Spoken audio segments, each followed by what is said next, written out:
গতকালকে বাজার থেকে কিছু নিয়ে আসে নাই। সকালবেলা রান্না করার জন্য রুমে গিয়ে দেখি রান্না করার মতো কোনো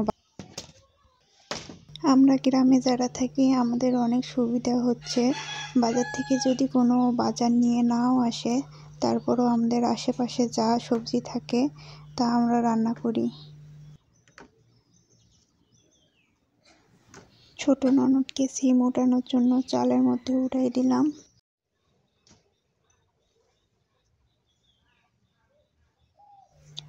সিম গাছটা অনেক বড় হয়েছে, মাশাআল্লাহ অনেক সিম ধরেছে।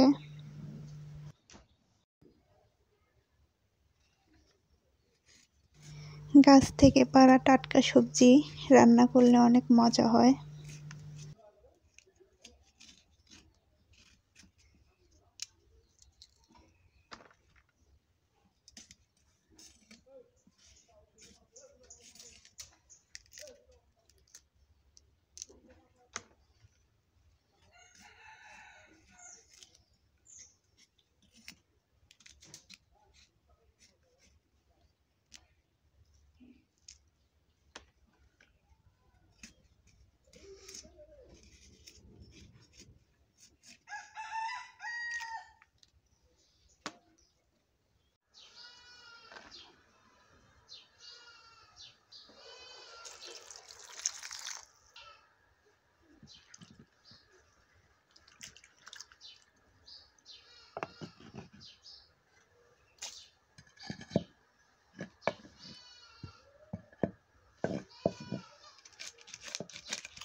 বাড়িতে অনেক বিড়ালের জন্য কবুতর মুরগি থাকতেই পারতেছে না সবগুলা, তাই ভাবতেছি কুকুরটাকে খাবারের লোভ দেখিয়ে ওকে ওখানে রাখার চেষ্টা করতেছি। প্রতিদিন এখানে থাকলে ভালোই হতো, বিড়াল ভয়ে আর নামতে পারতো না নিচে।